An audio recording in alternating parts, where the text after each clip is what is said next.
Good morning, Lincoln, Nebraska. Happy Thursday. Welcome to the morning Hookup. Phillips, hello, everyone. Back at you on a Thursday. Hope you're off to a great start. And just hearing that, I have probably, I don't know, an hour's worth of coverage already in.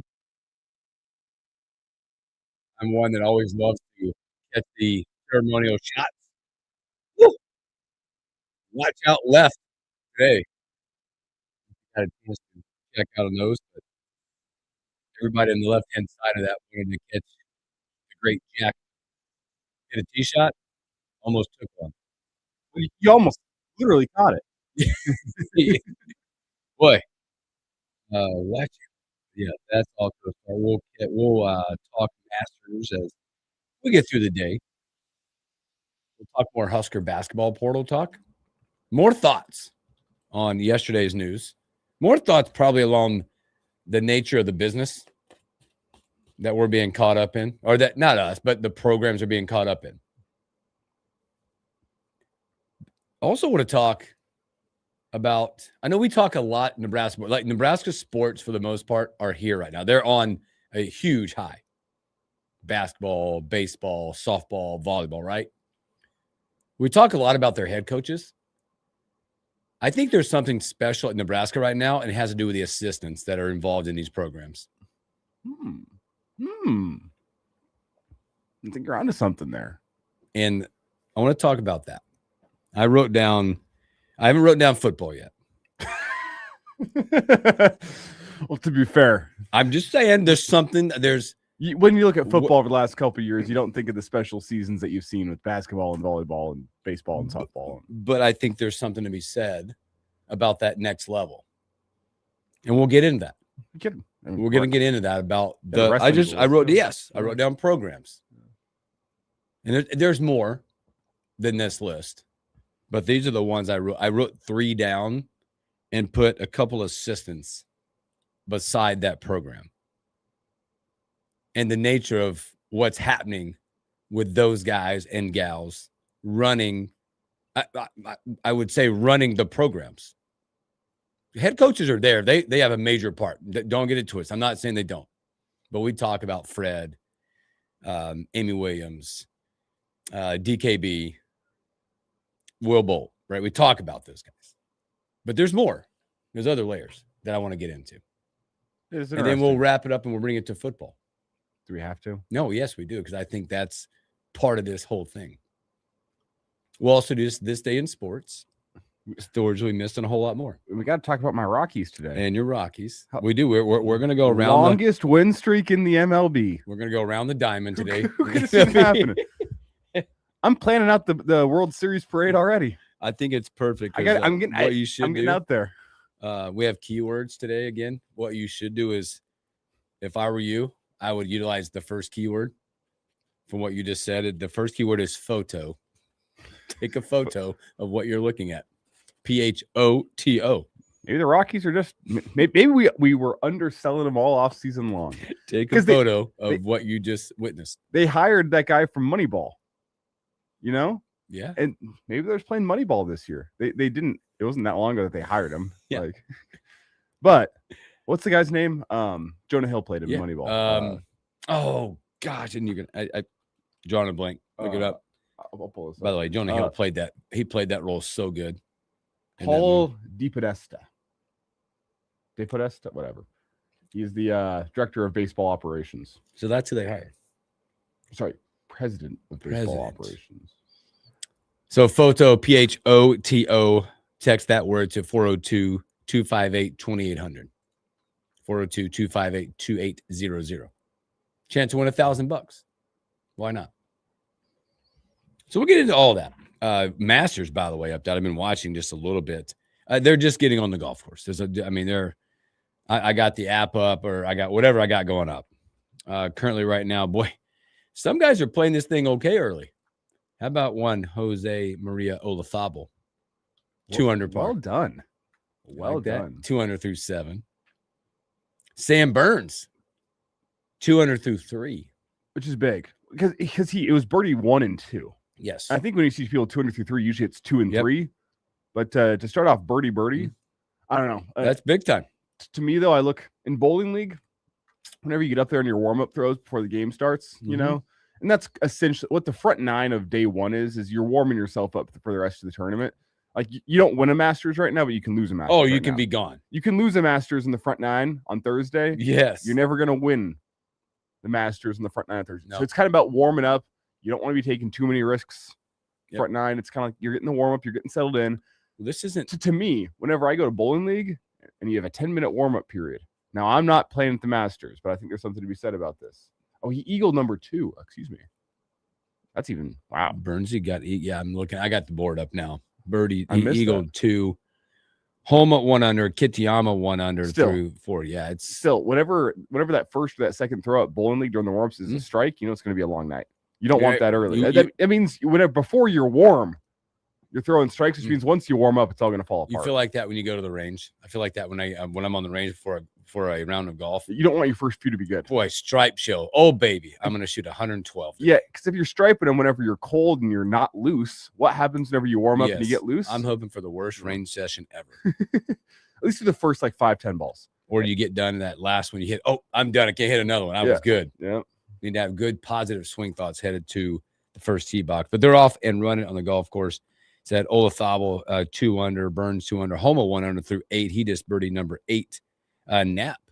Jake Knapp 2 under through 3 as his round has started. Shane Lowry and Patrick Reed both birdied number 1, which that's a tough opening hole to birdie number 1. Yeah, that's what I'm saying. Like, whenever you see guys that are under early, usually 2 and 3 are the birdieable holes. Yep. They're all birdieable, but you get what I'm saying. Like, those are the ones that you usually circle. 2 and 3 are the ones, they're the scoring holes. One is, let's get this round started right with a par. Go birdie that. And as we told you yesterday, we'll be watching because they will go off they go on the golf course when we're on the air as well. You'll start to see some of these really nice groupings that we talked about. One of those is Cam Smith, Sam Burns, Jake Knapp. They're on the golf course right now. Coming up in about 8:43ish.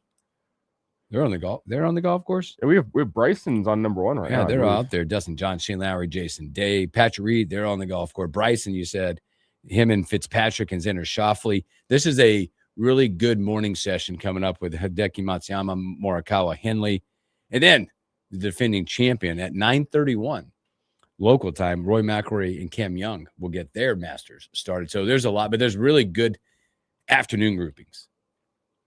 Let's jump back into the portal talk a little bit. Nebraska basketball, absolutely. Yesterday, you caught wind.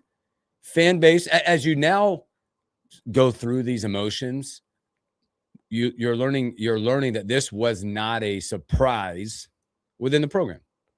No. And I think Nebraska and Husker fans get used to this.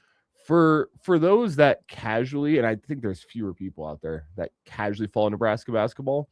For those that the season ended and you're like, okay, you're sitting back, read the headline, that's about it. Today or yesterday may have been a slightly confusing day.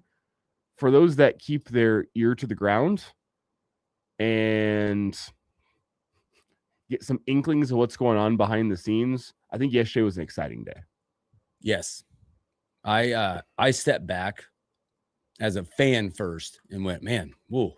Because I think, like we talked about yesterday, Nebraska fans, you're like, how could that happen? You just went to the Sweet 16. Why would you not want to run it back? Why would you get why would you get that tattoo?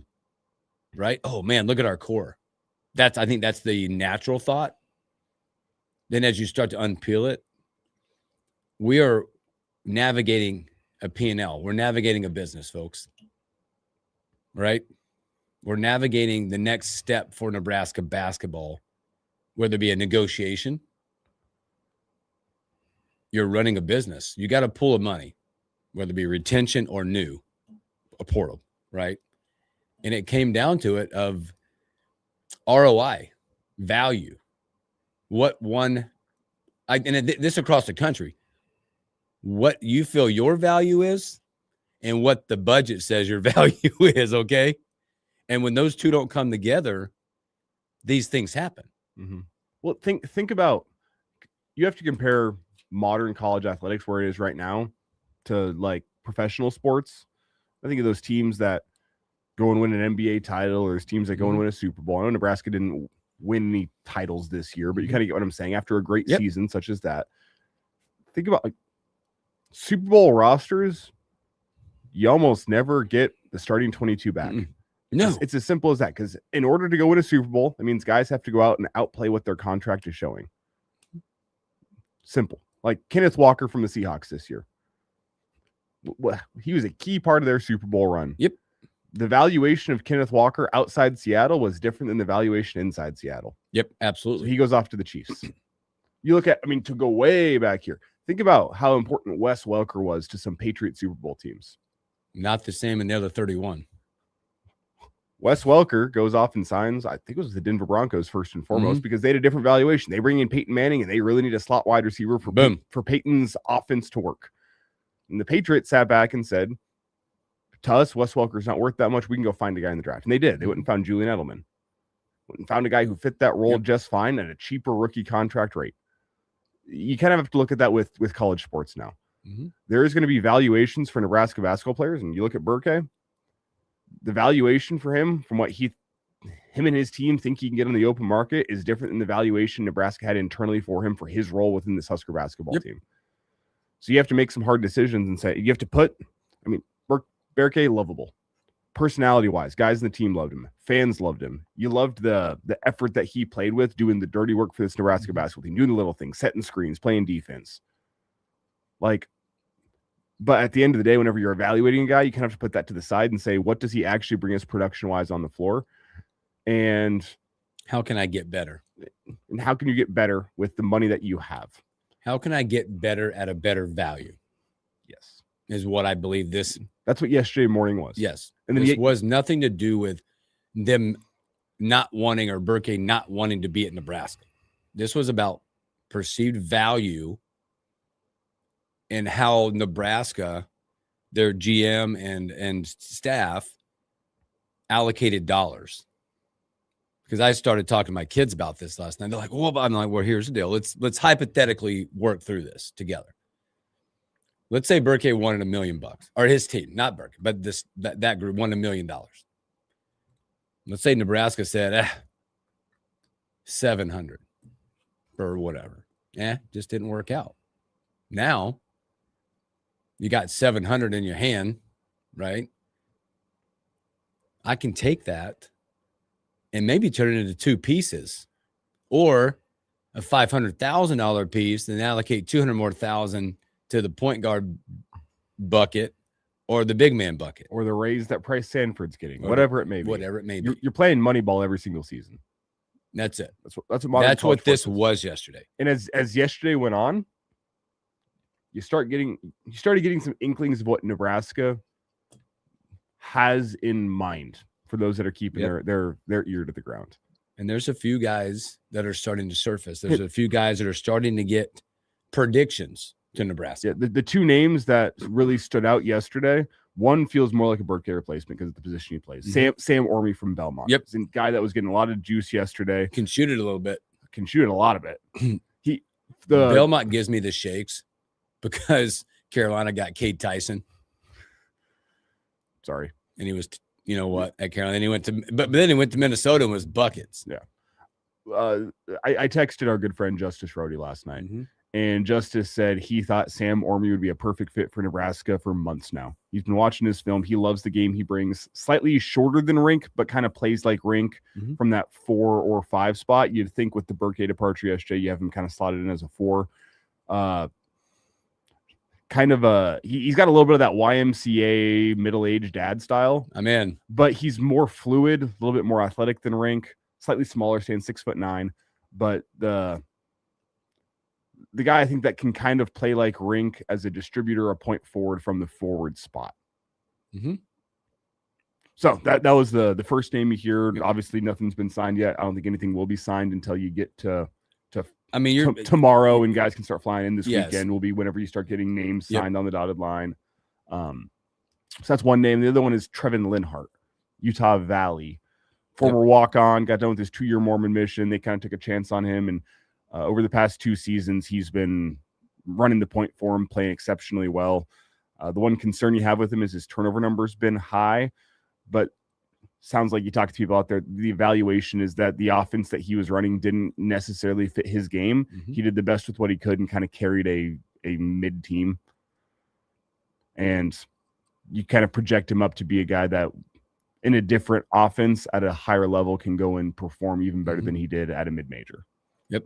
Which would you call Utah Valley a mid-major? It's probably a little below mid-major. Probably a little below. But watch those names. There'll be more name serves. I know we talked about drawing a blank. The other kid, Pius kid.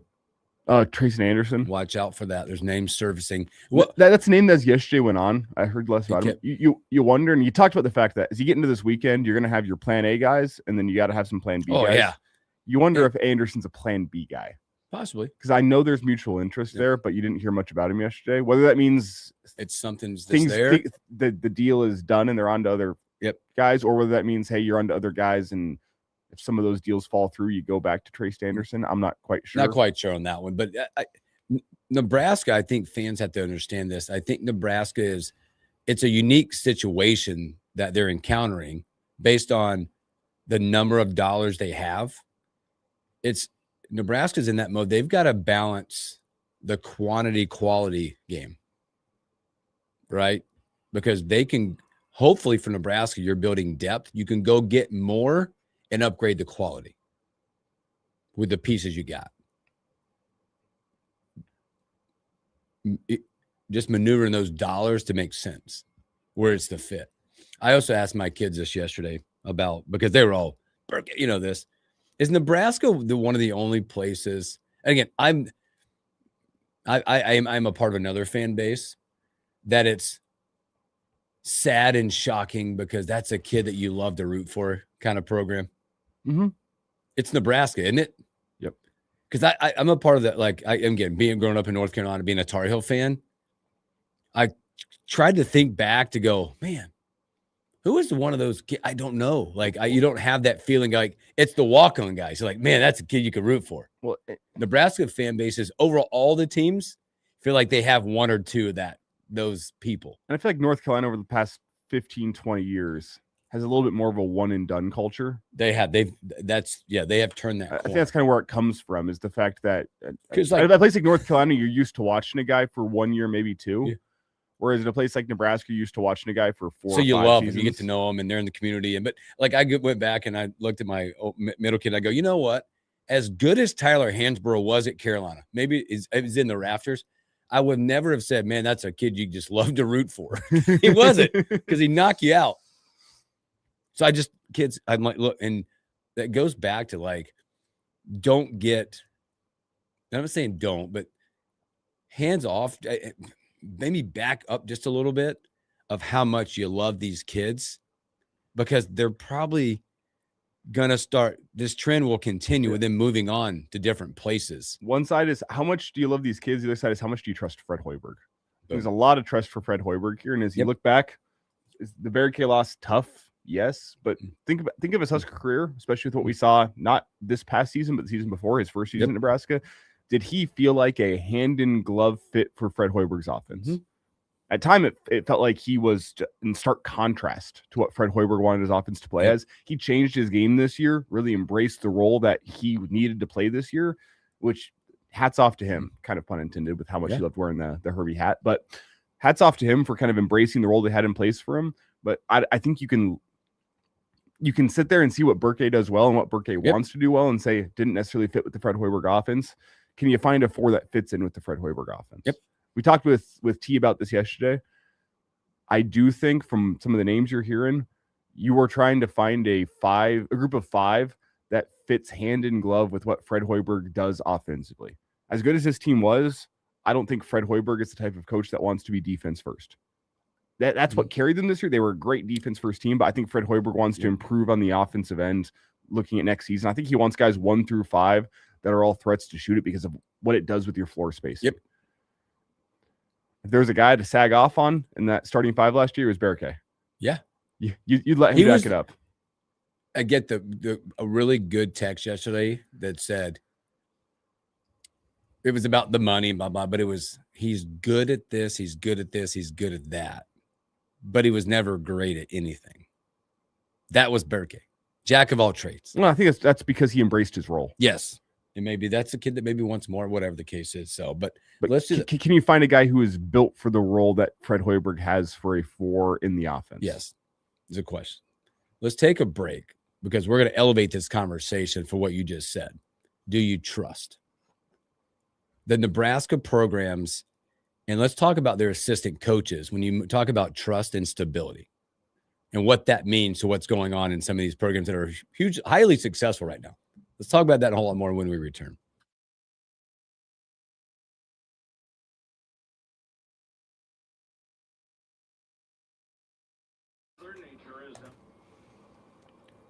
Good. Oh, Shane Lowry. To go back to the watch live. They don't have it. Oh, Bryson just went into the woods. They don't have feature groups. They have Amen Corners on now. Oh, they feature group on. Do they? It's the Bryson group. Oh, I'm turning that one. Oh, mine just updated to live. Oh, turned on. Yeah, Bryson is there. It's just a picture of a tree. He's somewhere. Yeah. Hi, Bryson. Number 2 is like one of my favorite holes. Just because they got to be able to move that ball right to left. Yeah, and turn that corner. Bryson tried it. Didn't go well. And he moved it way left. And then Fitzpatrick seems to be playing a wood. Oh, no. Stop. Oh, how nice is that? Oh, am I ahead of you? Just barely, but that's why you play the wood. Yeah. Keeps the bunker out of play. Just out of play. It's funny because that's like it's a hole that is for the players. If you're off the tee really good, a lot of them, it's a hard green to hold on your second shot. Like most of the greens at Augusta, by the way.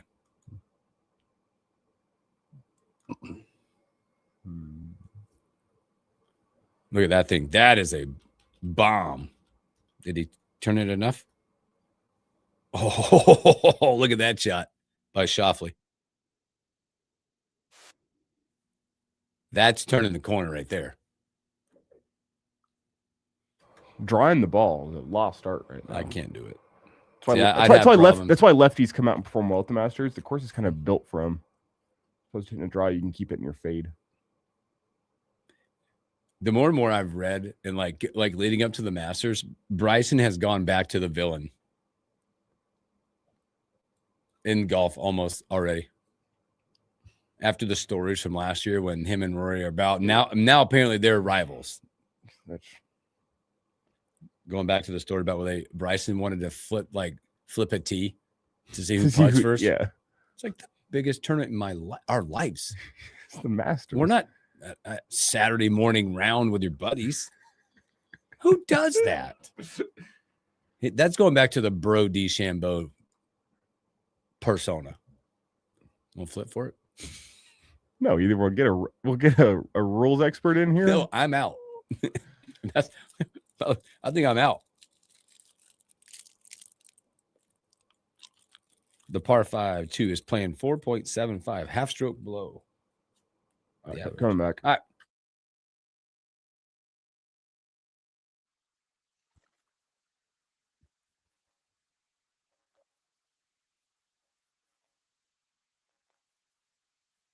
That would hit hard this morning. Welcome back. Welcome back in the morning. Hookup. Good morning, FedEx 10. Good morning, Shane. Thanks for hanging out. You're feeling something this morning, aren't you? Good day. Masters kicking off. Masters kick off, man. It's not raining like the forecast 6 days ago. It could have been this morning. I know. There's potential later. I'm umpiring tonight, so that holds off. You want it to rain or not? No. You want to get out on the night. Yeah. All right. Sometimes I didn't know what level you were umpiring. Be like, I don't know if I feel like doing this tonight. Listen, if it's already on my schedule, the rainouts kind of suck. Now there are these occasional days where it's like I got things to do that day, and I'm planning on umpiring, but it's not a bad change of pace. Be like, okay, I got the day off. That happened to me last Saturday. Very productive last Saturday because my games got rained out. Don't give me back-to-back rainouts, especially because I'm scheduled for another doubleheader Saturday and it's supposed to rain again. Yeah, you need to get the motion going. Yeah. Do umpires research the teams before they go umpire? You're like, I don't know. It depends on the level of baseball. Yeah, like this is going to be different. Not like stats, but like, hey, you check their records out. You see who they've played. For the most part, you're not doing the research online. You're talking to your partner or somebody that's done the game already, or had them a couple times. Once you get deep enough into the season, you know a good amount about the team. So you're just asking, like, walking out to the field, hey, who's on the bump for you guys today? Like, once you get to like varsity level and you start knowing some names, you start knowing some guys, you have a better idea of a team. It's good to know, okay, this guy's starting for you. I kind of know what type of zone he likes to work, like yada, yada, yada. Mm-hmm. But I'm just always interested. So I'm like, man, they must know this team or something. It's less research and more just how much you work and how much you've seen teams before or how much your partner's seen teams before. And then varsity baseball, sometimes some guys have some name recognition. Okay, nice. And you hear from what the almanac has to say about a pitcher, you know. The almanac. The almanac. When we went to break, you said about trust. And I started thinking about Nebraska, like the programs that are successful right now, and we'll deem success. And there's more. I've got 3 written down. You can piggyback some more. What you got?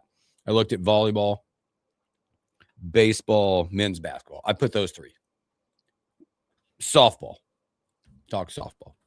Wrestling. And it led me to believe that the trust you look and go, all right, we talk about Fred, we talk about Amy, we talk about Bolt, we talk about Manning, all these guys, right? DBK, we talk about them. But it started me to believe, like, how, because this is a different era in athletics, and then where the trust ultimately falls down to, and who's running these programs. Head people at the top are usually called, they're the closers. They're the final say so, X and O's. Volleyball. What John Cook did. Pettit, Cook, now to DBK. And I started going, man, look at what they did on their benches. Look at what Cook did on his bench. You can name them off. But the consistency, the level of great assistance. On to today, Jalen Reyes sits on that bench. Yep. That's a guy that is a dude that's recruiting. That's a dude that's in it. That's a dude that is managing every game day. It's a guy that has kind of turned down interest to go be a head coach elsewhere to stay at Nebraska as an assistant. Yep. Consistent on the bench. Baseball, Will Bolt. Gotten there. The name that pops up because it's starting to show this year. Childress. Where we're at with him. What he's done, where he's been, the connection. Basketball. Nate Lenzer. Ernie and Luca. Levels of consistency, trust, development that is happening in those programs. And there's more, right? The wrestling program. I mean, you have longtime assistant in Brian Snyder, but then you have some former Olympians, Tervel Delagnev, James Green, guys that are on staff that have been there and done that and been wrestling in NCAA championships, have won NCAA championships, have gone and wrestled in the Olympics, have finished on the podium in the Olympics. Yes. Guys that they've been around for a while, but they've been there and they've done that. Consistency level of success. But it's been constant with that. I mean, softball, that staff has been together for forever. And look at what they've done or they've gotten to. I mean, and I've traveled out with that softball team before, went out and did some work with Husker Vision. That staff is incredibly close. Like they're not just coworkers, they're best friends off the field. Yes. Is what that staff is. And they bring in Farrell, who was a pitcher a couple years ago. She's on staff as well, kind of adds to that close-knit nature. I mean, they've been together for forever, and those there is no talk of them going and doing other jobs because they're working with their friends. They are Husker softball coaches. They're not softball coaches, they're Husker softball coaches. I mean, we could keep going into the consistency of the bowling program. We could talk about gymnastics program. We could talk about track, indoor, outdoor, consistent level of success. And I think you dig really into next level of assistance. Which to me, that's like, again, man, you're starting to see that consistency in those programs. And then I'll draw it to football. The inconsistencies of togetherness at the assistant level. And you relate it back to the lack of expected success. And why there is consistency with these other programs is the assistants we're talking about are elite. Nate Linzer's elite. He's elite. He's going to not be here much longer. Yeah. Probably. Rob Childress with Husker Baseball. Elite. Yes. Jalen Reyes, volleyball. Elite. You look at the wrestling program, and that's why I talked about the fact that you have guys that were Olympians, guys that finished on the podium at the Olympics. Elite. They know what they're talking about. They train in the offseason. They're training Olympians. What's amazing with that, I love that word. They're elite assistants. They are sought out individuals. They are they're head coaches ready to go level. It's also amazing that they're still here. But I think that goes into then you go to the next level and say, all right, why are they still around? Maybe the job hasn't presented itself to where they want to be. But then you go look at your head coaches and what they've allowed to happen. They allow these elite assistants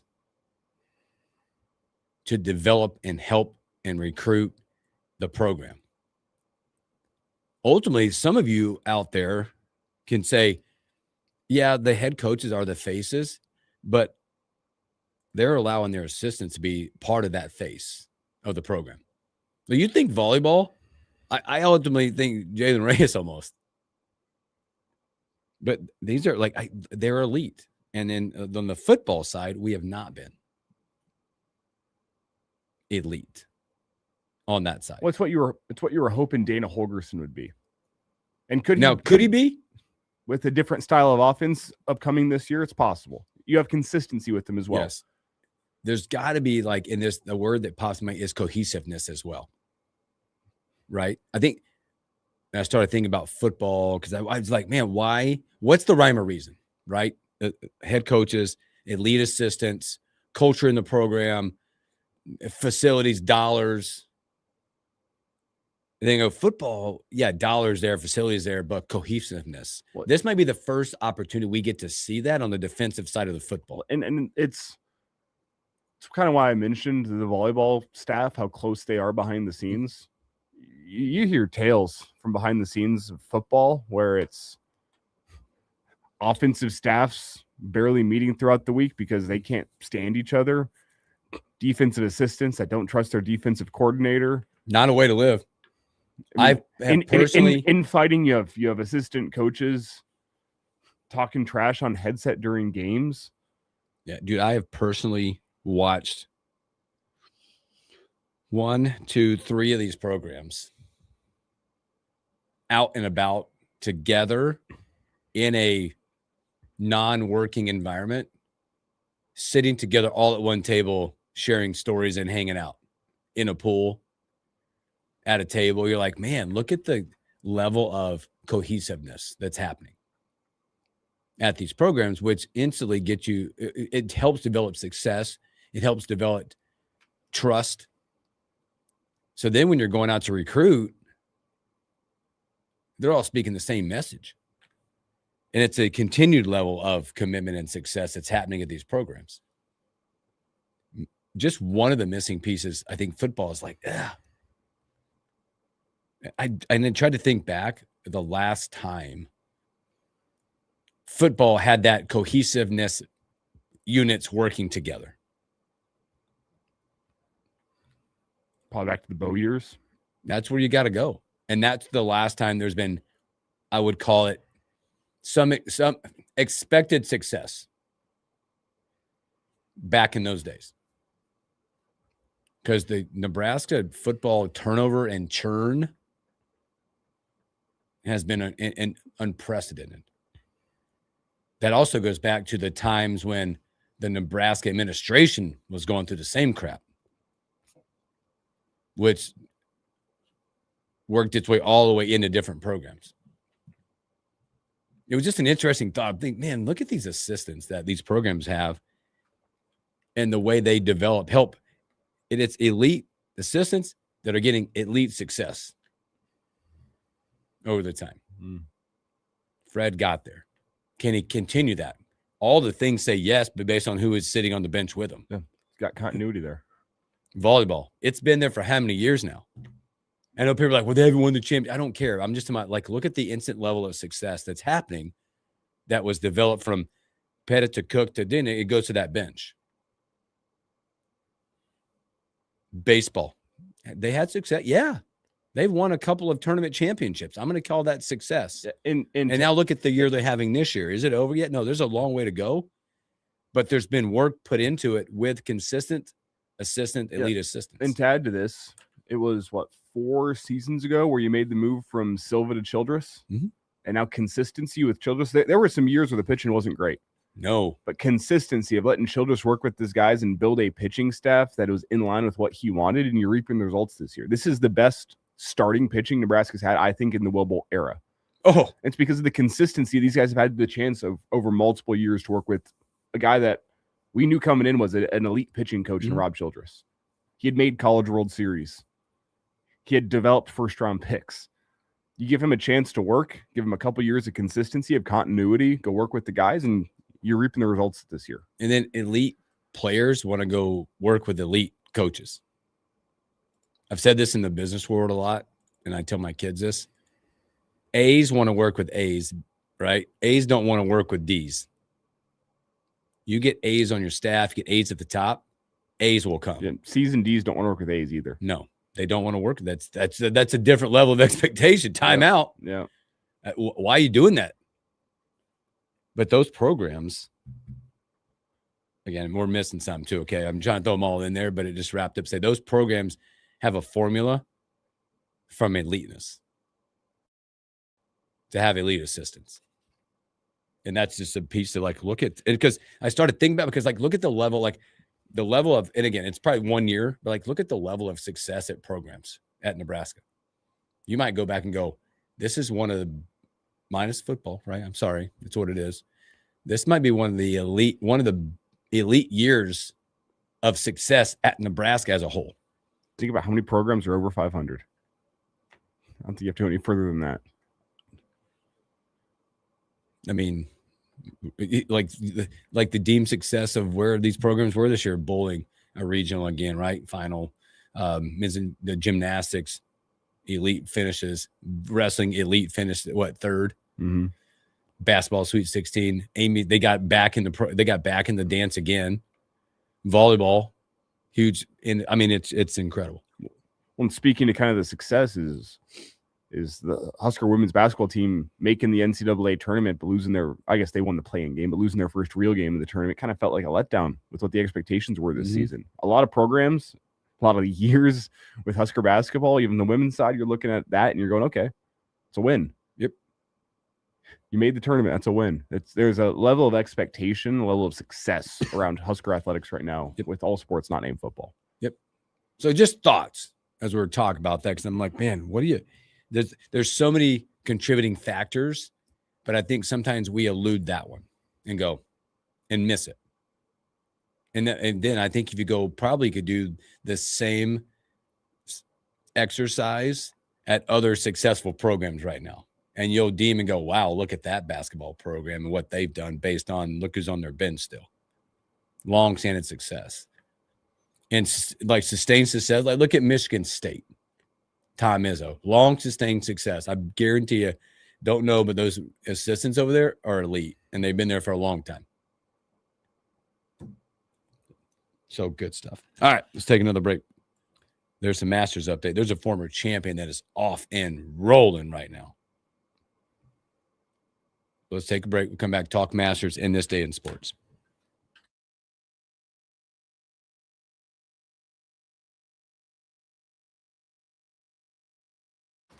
There's not a better start than that 2-hole start by Patrick Reed. And Bryson just bogeyed too. He bogeyed it. Yeah, he's in those trees, bro. I think he had to take a drop. Probably.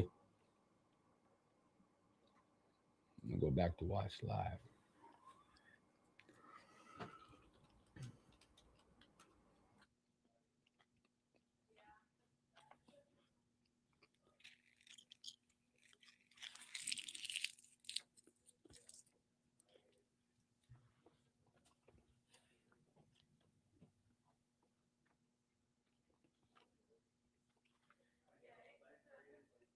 you imagine?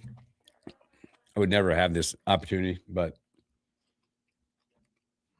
you're the amateur that's rolling out with the past champion.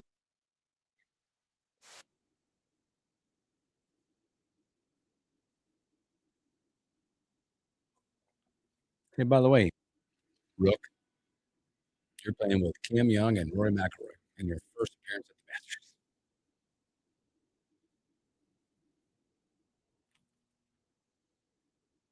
Rory grinding over one. He is grinding over a little 5-footer here. I got to pick a song. Nope. Go for it. Woo.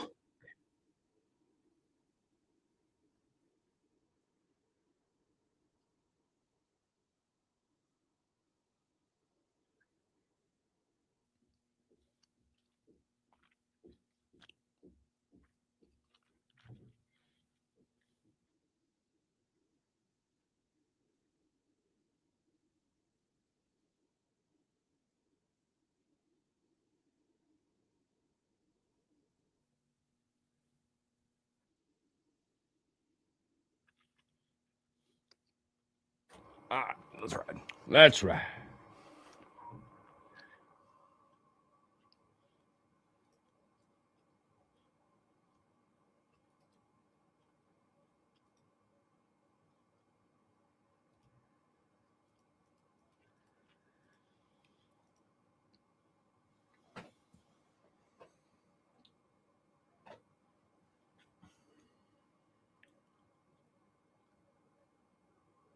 Oh, that's a great one.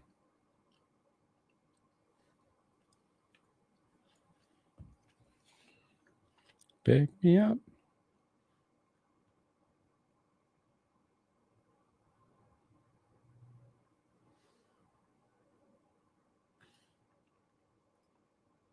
Oh, it's a pretty sight.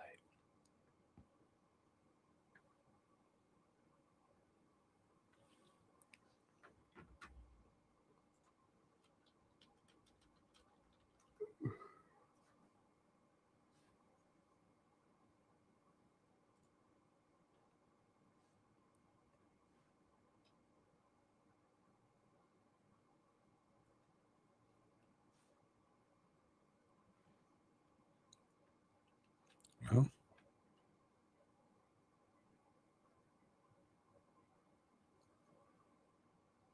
man, in my random Masters draw, I didn't land a bad one. Matsuyama is my guy. I'm concerned about one of my picks on this show here, Morikawa. It's the back. I know, but he's going to give it a go. But I'm a little dubious about how his range sessions went this week. We're coming back here, but.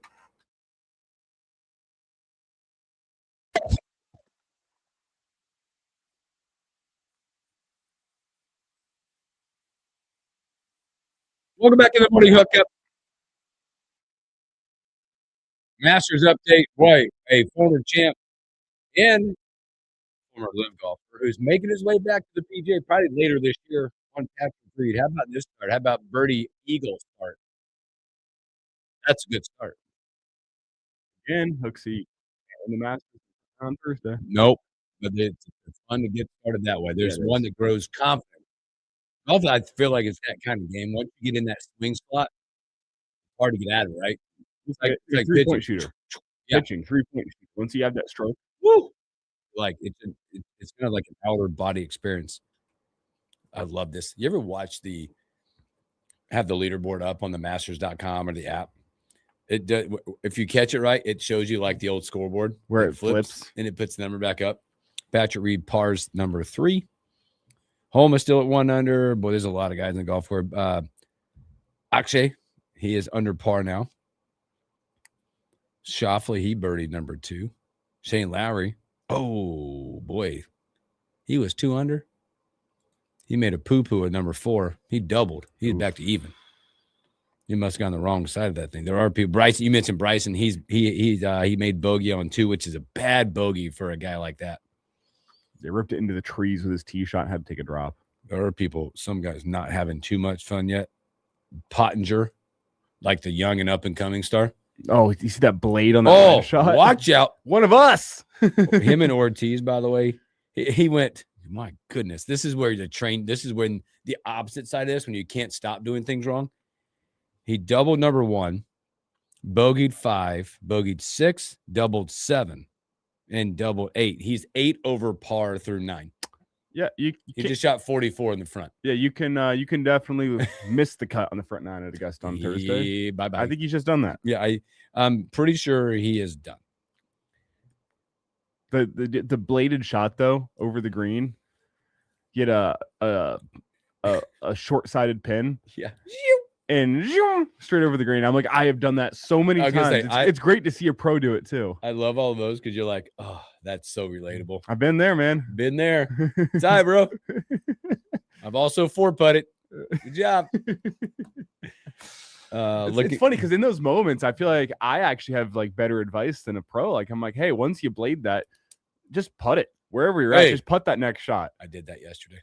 I was having little chipping problems. Yeah, just putt it. Just get away from what's causing you troubles. Yeah, and not little ones. I had big ones. Yeah, take your medicine. I was one hole I putted from probably 30 yards. I was so disturbed. Sometimes you got to do what you got to do. Boy, this day in sports. This is a kind of a cool one right here. Back in 1981, remember pitcher Fernando Valenzuela?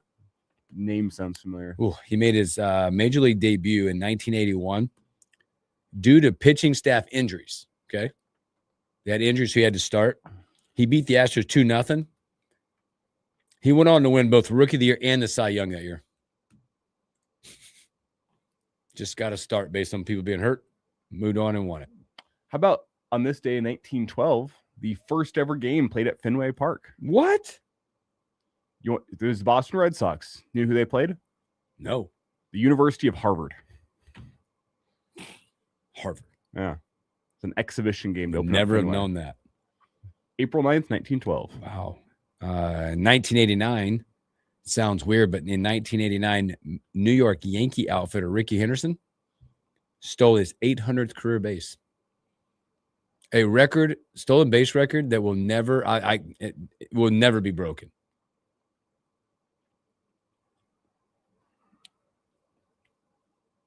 Oh, how about in 1993, your Rockies? First home game and first victory ever.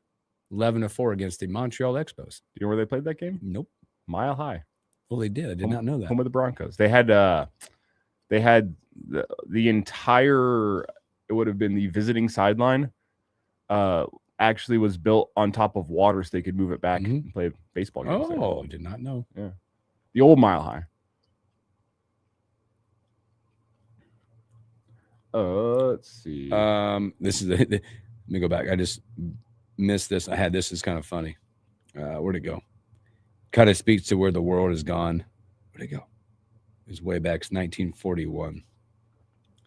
1941, the baseball commissioner, Happy Chandler, suspended Brooklyn Dodger Leo Dorker for 1 year for association with known gamblers. Nowadays, accepted. Nowadays, you're advertising for You're them. advertising for it at the bottom of the channels. On this day in 1974, after 6 consecutive losses to open the season, McDonald's founder, or entrepreneur, I guess he didn't technically found it, but we know, Ray Kroc, who at the time owned the San Diego Padres, addressed the fans on the PA system and said, "Ladies and gentlemen, I suffer with you. I've never seen such stupid ball playing in my life." Oh, that's amazing. They opened the season with 2 consecutive sweeps against the Dodgers and the Astros. That's great. You guys are terrible. I apologize. Refunds for all. Fans, I'm right there with you. I hate this team too. This day in 1960. Go for it. I should be noted, the Padres went on to finish that season at 60-102. So things got a little better. A lot of confidence put in by their guy. This day in 1965, the first baseball game at the Houston Astrodome was played. Astros beat the Yankees 2-1. Cool stat about that was Mickey Mantle hit the Major League Baseball's first indoor home run. Lyndon Johnson and his wife, Lady Bird, attended presidential. Whole lot more coming up. Thanks for hanging out with us on a Thursday. More Masters talk. We're going to go around the diamond, Major League Baseball, look at standing stats, stories. Watch out, Major League. The Rockies are here. Sit back, relax. We'll be right back.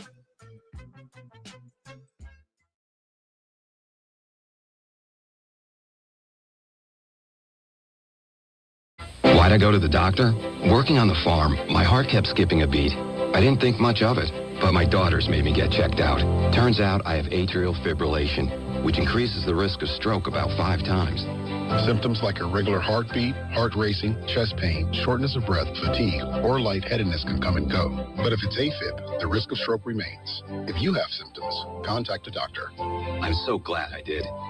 Visit notimetowait.com. Sponsored by Bristol-Myers Squibb and Pfizer. Hi, David Brooks here, president and founder of Retire Smart, inviting you to join me and Chip Maxwell every Saturday morning at 7 or Sunday mornings at 6 for the Retire Smart radio show. We'll provide you answers to your most pressing retirement questions and help you navigate ever uncertain financial times. Don't just retire, retire smart. That's Saturday mornings at 7 or Sunday mornings at 6. Investment advisory services offered through Smart Wealth LLC, a registered investment advisor. Yep, we got another lawn looker. Raise Lawn and Home Care aerate, do lawn treatments, and make the place look beautiful, like a lush carpet. It catches the eye of a neighbor or really anyone passing by, and they just can't look away. They go into this state where they're dreaming about what Raise can do for their lawn. It's so beautiful. Only one way to get them back. New spring customers get 20% off Raise 5-step program. Raise Lawn and Home Care. 60 years of making lawns beautiful. Pump up the volume. Business moves fast. Orders roll in, deadlines close in. When you ship with USPS Ground Advantage, you can keep up with confidence.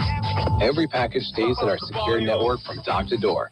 And with nationwide reach, dependable tracking, and upfront affordable pricing, you get built-in peace of mind. You run the business. We run the routes. Visit USPS.com/groundadvantage to learn more. Why'd I go to the doctor? Working on the farm, my heart kept skipping a beat. I didn't think much of it, but my daughters made me get checked out. Turns out I have atrial fibrillation, which increases the risk of stroke about 5 times. Symptoms like irregular heartbeat, heart racing, chest pain, shortness of breath, fatigue, or lightheadedness can come and go. But if it's AFib, the risk of stroke remains. If you have symptoms, contact a doctor. I'm so glad I did.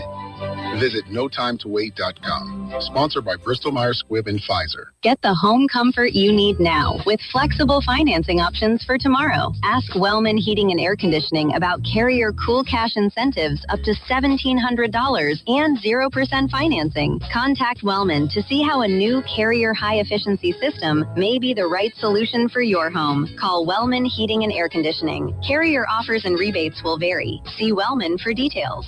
See what's possible at wellmanheating.com. Wellman Heating and Air Conditioning and Carrier for the world you Lincoln's share. local news, talk, sports, and weather station. FM 101.5, 1240 AM, KFOR, and KFRX HD3. Lincoln. From ABC News, I'm Sherry Preston. The tentative ceasefire in the Iran war is holding, but it is strained ahead of talks in Pakistan this weekend. ABC's Mary Bruce says the big questions remain, including who will ultimately control the Strait of Hormuz and whether Israeli bombings in Beirut are a part of the agreement.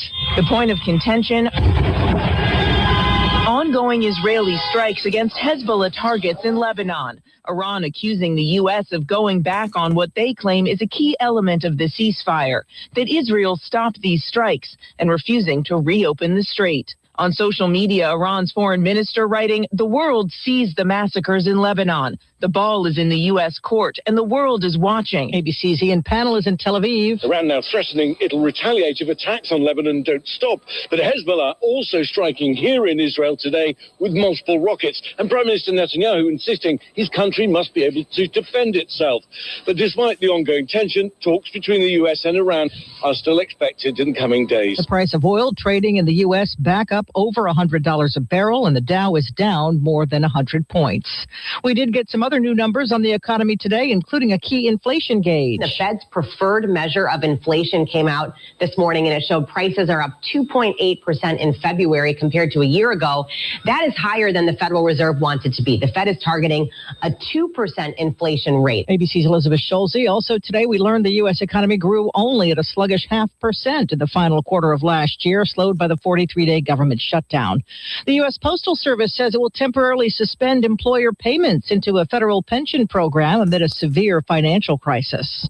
The husband of a woman missing in the Bahamas has now been arrested. Brian Hooker says his wife Lynette fell off their small boat in bad weather and was swept away. He says she had to paddle back to shore to get help. This is ABC News. What are you doing every day to support your liver? If you enjoy sweets, fast food, alcohol, or take any medications, that's a vital question to ask. Hi, I'm Sherry Torkas, pharmacist and health author. For over 30 years, I've helped people make informed decisions about their health, especially concerning prevention and long-term wellness. Supporting your liver isn't just a wellness trend, it's a daily essential. That's why I recommend Active Liver by New Nordic. It's made with plant-based ingredients like milk thistle, turmeric, and globe artichoke, herbs clinically studied for their protective and restorative effects on the liver. Active Liver blends traditional herbal wisdom with modern scientific research. Not all supplements are created equal. I trust Active Liver because it's backed by science, meets strict quality standards, and delivers true daily liver support. Active Liver is available online at Amazon or NewNordicUSA.com. Or you can find it in stores at CVS, Meijer Grocery, Wegmans, and now Active Liver is available at your local gym. A slight increase in recent overdose deaths in Lincoln. Good morning, I'm Jeff Moe. It's 49 degrees at KFOR. 6 suspected drug overdose or poisoning deaths in Lincoln since late March, including 2 reported to LPD on Wednesday. It's not clear what type of drugs the victims had overdosed on. A reminder, though, that Narcan can save lives, and you can find it for free here at the Lincoln-Lancaster County Health Department vending machines across the city, plus area pharmacies. You can also find out more details at stopodne.com. Those cryptocurrency scam warning stickers appear to be working after they were first put on cryptocurrency and Bitcoin ATMs in Lincoln last December. So far, through the first 3 months of 2026, there's been a nearly 60% drop in the number of cryptocurrency scams in Lincoln compared to the same time a year ago, according to LPD Public Information Manager Erica Thomas. Extrapolating that data, it puts us on track for roughly $1.1 million in loss this year compared to the $4.4 million lost in 2025. But Thomas adds that just 1 or 2 high-dollar cases can change those numbers drastically. More than 100 people were on the first flight from Breeze Airways that left Lincoln Airport Wednesday afternoon to Las Vegas and breezed through to Orange County, California.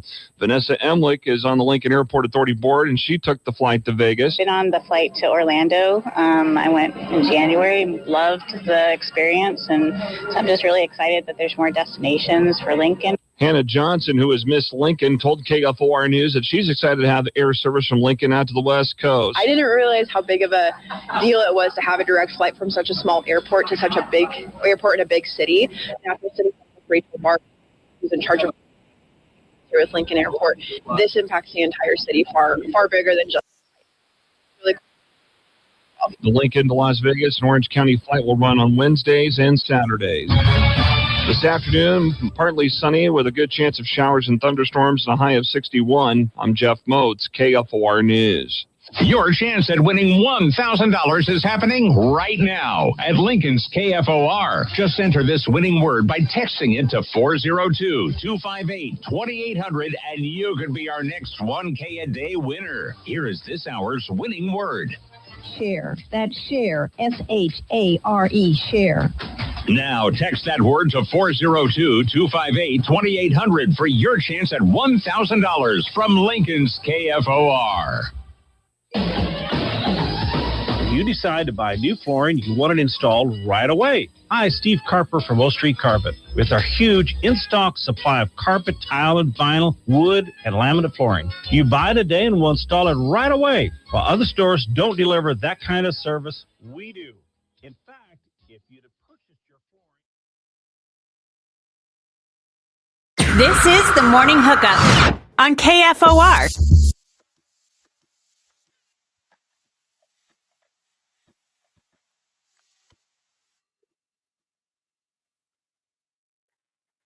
Welcome back in the morning. Hookup, hour number 2. Your Thursday's off to a great start, leading up to Happy Masters Thursday. Don't look now, but Tommy Fleetwood is getting off to a hot start. Birdie, par, birdie, to get 3 under par. Bryson back to even par, and also about 4 feet on the par 3. Feels good because I have Bryson in our little pool. Unfortunately, I also have Colin Morikawa. Yeah. Who never seemingly took a full shot on the range all week long as he's having his way back. I watched one of his range sessions, and it was interesting the way they approached his range session because it was noticeably there something that wasn't there. If you watch all the guys warming up, they have that TrackMan and all the stuff going on. Morikawa was just him, his bag, and his coach. Yep. And he was just hitting shots. And none of them looked like full shots. No. I think they were trying to figure out, because they went into the conversation of stock yardage on your clubs. This might be a situation where Morikawa's going to give it a go. It's the Masters. Can't miss the Masters. Is it now, instead of hitting a 9-iron, I have to hit an 8? Do I have to change my stock yardages based on how I'm feeling? His game still feels it works at Augusta. That's why I still have not like complete. The concern for me is that he plays 18 holes today and then withdraws. Yeah, but don't you get like conversation here? Is this the golf tournament where you get like this is the only tournament, or there's 4 of them, but the Masters, no matter what happens, I'm going to play 4 rounds if I can. Kind of tournament. It's like national championship. Well, if I'm hurt, but I got to go. It's time. Depends where you are after Thursday. If you're 6 strokes over par, you'll withdraw, But if you're still there, if you're still got a chance to make a cut, that's all I need from you, Colin. Just go make the cut. That's all I need from you, bud. Make the cut, and you're playing with house money on the weekend. You got chip in a chair. I got this whole Masters pool we did on the morning hookup, Colin. Yeah, I need you, bro. It's for bragging points. That's all it is. I just need you. So again, we'll watch some of that. Roy just hit a magnificent shot. He was in the trees right on number 2. Had an opening, filleted it all the way across to the left, and then he just hit it about 2 feet from that angle he was at. Now see it? That group has an amateur on it, correct? Yes. How would you rather as an amateur be playing like one of those first tee times? There's a little less pressure on you, or would you rather be playing with one of the greats such as Rory? Because both have their pros and cons. I think you want to play with one of the greats. Because that's a cool experience, but you get the added pressure of, holy cow, everyone's watching me because they're also here watching Rory. Is that one, again, is that a situation where you walk in, you're the amateur? What are my chances of winning? 0. I'm probably most likely, maybe not. I'm getting 2 rounds with one of the greats. Mm-hmm. I'm getting the full Masters experience. Hell yeah, I'm in play with Rory. Mm-hmm. I mean, because instead of plotting around with 10 people watching you, it feels like you get that one amateur every single year that's in contention to make a cut, whether or not they make it. And there's one that's there. Yeah, well, and they're fighting for a medal. I think it's the low amateur. Low right? amateur, yeah. Gets to sit in the cabin while the Masters champion gets his coat and all that. Heck yeah. Now, would I be a complete wreck? Absolutely. That goes back to, you're talking about crowds and dominance. That is one of the X factors of when Tiger in the 2000s. People playing in final rounds with him could not handle. One, he was a stellar golfer, right? One of the best ever, maybe the best ever. But he get momentum with those crowds. That was it. They were like they were rooting against the other person. They're rooting against you, and it broke them. It broke them with the number of people. Like there'd be 100,000 people at a golf tournament. It's 80,000 watching Tiger and whoever Tiger's with. That was the one thing in the 2000s that, boy, he was known for those crowds. Whenever you're playing on the course, I feel like I play a little bit better whenever I'm up against one of those trash talkers. Oh, yeah. You know, not against 10,000 people on the 18th green rooting against me. That's a different thing. But whenever I get one of those trash talkers, like I hate those people that hit a bad shot and go, hey, man, it's not right. Like, well, I'd much rather you talk trash and never hit a bad shot because it gives me reason to want to beat you. That goes back. That's super relatable to the conversation we had about Nebraska assistants. I play every Wednesday with a group of friends, number one, that all of us talk trash. And it raises your level, right? 2, I play with guys that are better than me. It raises level. A's want to be with A's. You know, we're all not A's, right? Let's just call it in our golf world. We'll call it B's. C's. F. Yesterday, F. But there's something about it when you're playing with somebody that's at a different level than you to try to aspire to be there. Especially when they're talking trash. Oh, yeah. My Wednesday group, our Wednesday group is a lot like, and again, we gamble. It's a 5-man captain's game. And we always relate it to the back nine at Augusta. The back nine at Wilderness Ridge on a Wednesday. It's not for that. Our motto for that is not for everyone in that group. There are people that will not. Hey, we're missing a guy? Nope. Not playing in that group. It's electric. The elite. That is elite trash talking to different levels. Because the way the game, like you go to like everybody loving everybody, whatever, but like it's a 3-on-2 typically. No, that's how it goes. Like captain tees off, he picks his partner, then it's 3-on-2. You go from like rooting for the guy on one hole to like, I hope you shank it all over the board on the next hole. Kind of commentary. Fun. Masters. Boy, let's take a peek. Let's talk about your Rockies. Okay. Let's go around the diamond in Major League Baseball. There is a pitcher, by the way. You and I both said what was going to happen. He had a disastrous opening start. Right? He's back. Elite back. Like back to Cy Young level back. And you guys know we're talking about Paul Skeens. The other day, he took a no-hitter into the 6th inning. Against the Padres, who are not very good right now, but his final stat line, 6 1/3, 2 hits, 1 run, 2 walks, 6 strikeouts. Paul Skeens is back right now. The odds, by the way, have lined up. When you look at the odds of it, it did flip because he did. Again, these are ever-evolving odds, right? When you look at him, he's now the odds-on favorite, plus 300 to win the Cy Young. But your Rockies have they got this winning streak thing going on. Would you like to hear a couple insane stats? I would love it. First off, this is the first time the Rockies, after they've won 4 straight, but they've now they swept the Astros in convincing fashion. It was the first time they have swept an opponent at Coors Field since May 2024, almost two full years. Who was it?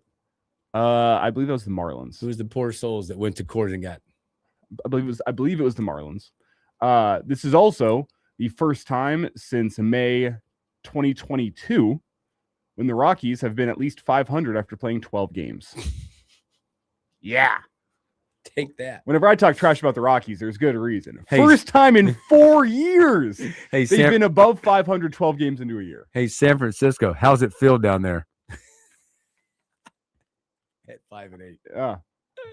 The Rockies might be the best team in baseball. Hey, they're only 3 games out. Boy, could you imagine if they win one more in San Diego and Arizona lose? The Rockies sitting in 2nd place. Well, the Rockies turn around. They have the Padres, who are not playing good they're baseball. They're 6-6. But it doesn't feel like they're playing 6-6 baseball. The Rockies feel like they should be 6-6, which is shocking to say. The Padres feel a little lucky to be 6-6. Is that crazy to say? It's way too early in the season. Way too early, but it's fun. The Rockies, bold prediction, will not be above 500. That's not a bold prediction. They will not be above 500 come September. What is their number? But I'll enjoy it for now. Their number has evolved, by the way. Probably up close to 60. 59. Yeah. You're right there. Yeah. Numbers evolved. Some still surprises out there. I mean, through 12 games, you look after the Yankees leading their division up there. Boston, man, just cannot. They have won 2 straight, but now sitting 4-8. Something to continue to watch. That division has not played well. So Baltimore is coming on a 3-game winning streak in that one. Royals have fallen just a little bit. They've lost 2 straight. Cleveland, Minnesota, 8-5. If you look at these records, aren't stellar. Nobody's off to like the Dodgers 9-3, 8-5 leading the division. You got 7-5 Texas leading a division. You've got the 8-5 hot Atlanta Braves. There's 2 records right now that stand out to me as being huge surprises. We've talked about one, the Rockies at 6-6. That's a huge surprise to me. The other one that's a big shocker is how about the Mariners at 4-9? Yeah. I didn't see that start to the season coming. And Cal Raleigh's only hit what 1 home run? He was the factor of this thing, is what that next year was going to be like, how they're going to pitch around him. And more of that is what the hitters around him would be able to do to protect him. That is surprising. What's more surprising? Rockies at 6-6 or Mariners at 4-9? Probably the Mariners at 4-9. I'm going to go Mariners at 4-9. Because it's the game of baseball. The Mariners at 4-9. Especially given the teams that they've played. They got swept by the Rangers. They lost a series to the Angels. I mean, you could look at the Guardians and the Yankees, tough way to start the season. Yeah, you can sit back and say that. But then to go and lose a series to the Angels, to get swept by the Rangers? Now you got the Astros, which, hey, that's a huge get-right opportunity. There we go. Get right, baby. Based on what the Rockies just did to them. But it could be also a get-right opportunity for the Astros. Like, it's just that start, I was expecting them to start getting right against the Angels. And it just did not go well. A sweep by the Rangers. It's way too early to say the wheels are starting to fall off. There's still plenty of season left. But that is one of the most cursed starts you can have to a season. How do you get the feelings right after this start? Yeah, a lot of struggling stars early on in the season as well. A lot of guys having off to great starts, a lot of struggling stars out there. Drake Baldwin for the Braves right now, their catcher, leads the league in home runs with 5. He's tied. They have 5. 15 RBIs is leading the league. Andy Page for the Dodgers. Pagas, not Page. Geez. 413 hitting right now. He has 19 hits on the season. A lot of things missing from this is the Judges of the world. Yeah, Judge only hitting 244 with 3 home runs, but maybe even more surprisingly, just 7 RBIs. Yep. Which for a lot of batters out there, you go, okay, not a horrible start to the year, but for Aaron Judge, you go, oof.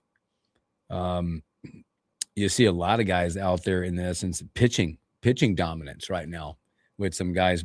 You have 3 guys right now.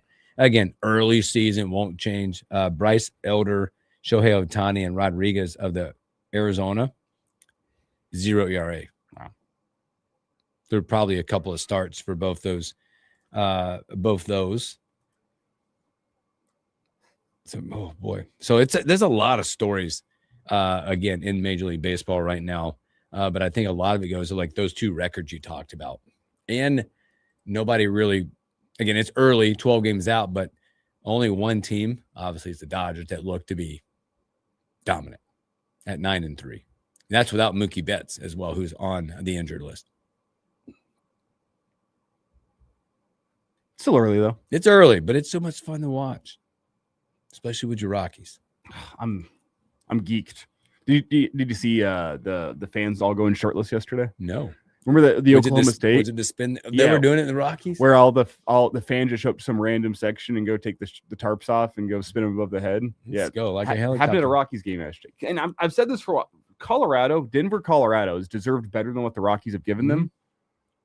Do you feel like that's the Colorado loves baseball? It's why it's why fans still show up to Coors Field even as bad as the Rockies are. They deserve better. And to see a little bit of excitement, the Rockies going for a sweep, and you got fans going tarps off out in the outfield. I was going to ask you that. Is that an environment that if they were to, I mean, I've been there a few times. If they were to actually be good, they're going to like really fill the stadium up. Like, would they just come? Or is it Rockies? They just come no matter what. It's a great area for baseball. Their stadium is awesome. They have that Rally Hotel across the street. They have a big open area for games and things like that. It's a pretty cool area to take in a game. Let's see if I can get this video up on the stream. I think I can. Of the Rockies fans going shirtless. Let's see here. I'm looking. I know I gotta go full screen. Spin. Oh, they're up top too. Oh boy, that is at it. Let's go. Pretty fun. Those that can't watch, make sure you check out the Morning Hookups YouTube feed, where you get to see everything that we do. You get to see our lovely faces. Well, you get to see our average faces, and you get to see videos such as what we just showed, which is the Rockies fans going tarps off and having a good time at a Rockies game, which is no one's had a good time at a Rockies game in a long time. And if you're a Rockies fan. Also, thanks for sharing that, because our keyword at 10 o'clock is share. SHARE. Wow. Wow. That was well done. That was really well done. 402-258-2800. Text it in. Share. And thank you for sharing your time with us on a Monday or on a Thursday. Not Monday, Thursday. So you see where I'm at? It's Masters time. So, all right, let's take a break. We'll come back. We'll do some more Masters and a whole lot more when we return.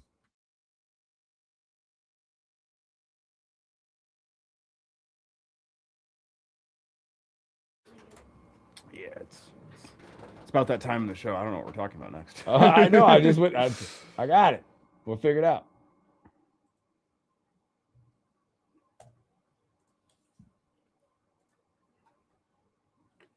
Man, my garages keep going off. What is going on in my house? Oh, okay. You go here.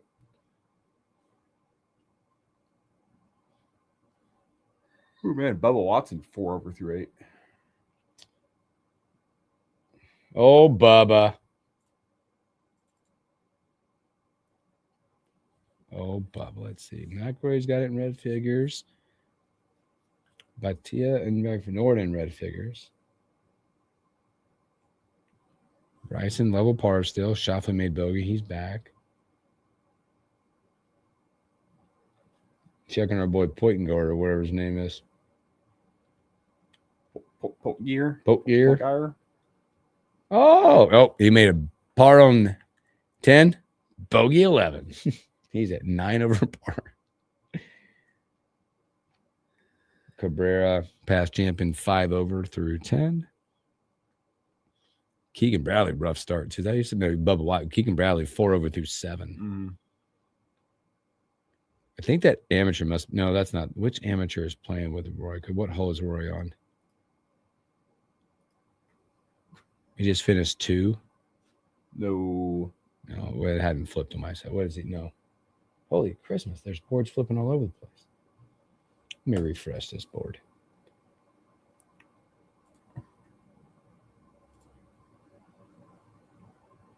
Come on, Masters.com.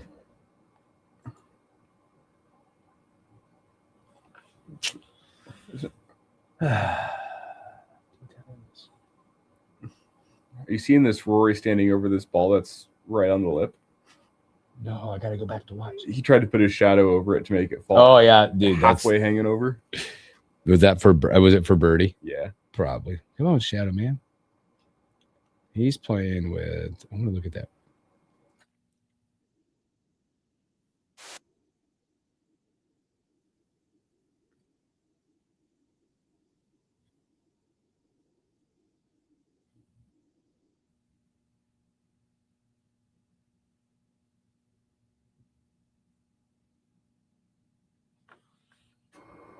Oh, that was for par. He bogeyed. He bogeyed. So we're back to even.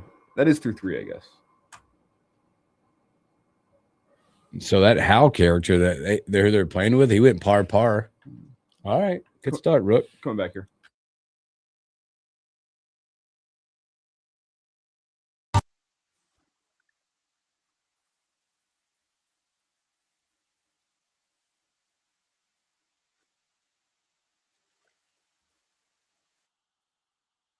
Welcome back in the Morning Hookup. Happy Thursday. Whoa. Wes Most put his prediction in already for the promo. Already? Yeah. He came in and he walked over that. Like something else is approaching. I know that a lot of people start watching. Talk a lot of hoops. Looks like a lot of NBA, but the whales are running in. Speaking of Denver teams we talked about last segment, how about the Denver Nuggets, winners of 10 straight? Yes, and they've moved up in that. What do we got? Like, I think we got what? 2 games left in the regular season? Yep. Not many. We're headed to the playoffs. The playoffs are set, by the way, and each side.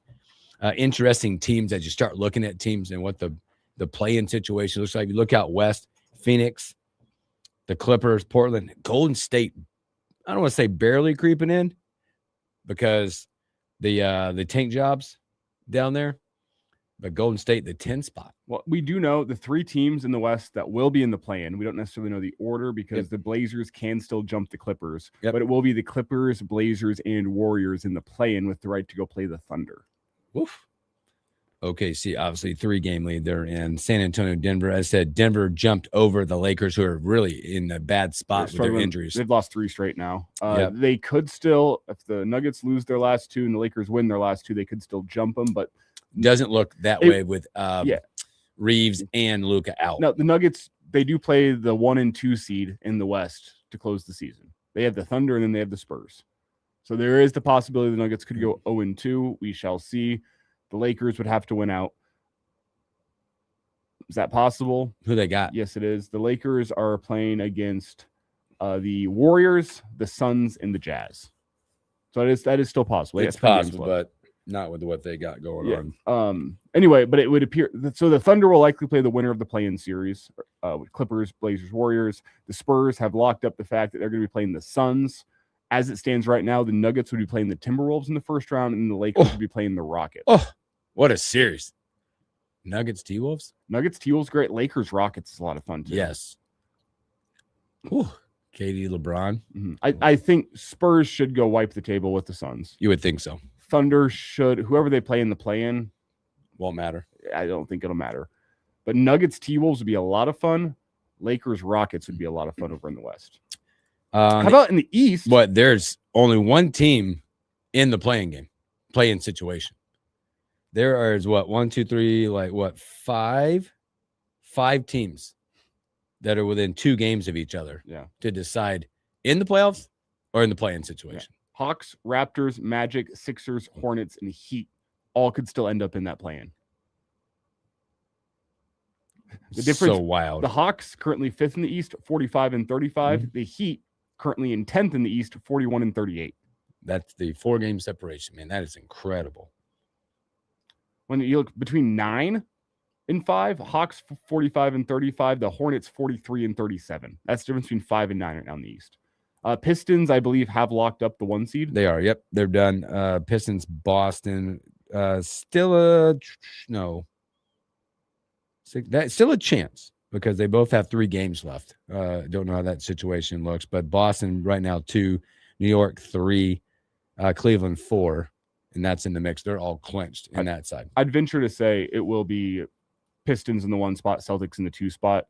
Well, the Pistons have locked up the 1, I believe, because they have 3 games left. Correct? Yep. They have a 3.5 game lead. The Celtics have a exactly 3-game lead on the Knicks. So, yeah, I don't see that changing either. But then the Knicks only have a half-game lead on the Cavs. So 3 and 4 could still swap out. But those top 4 teams, they're going to be the top 4 teams.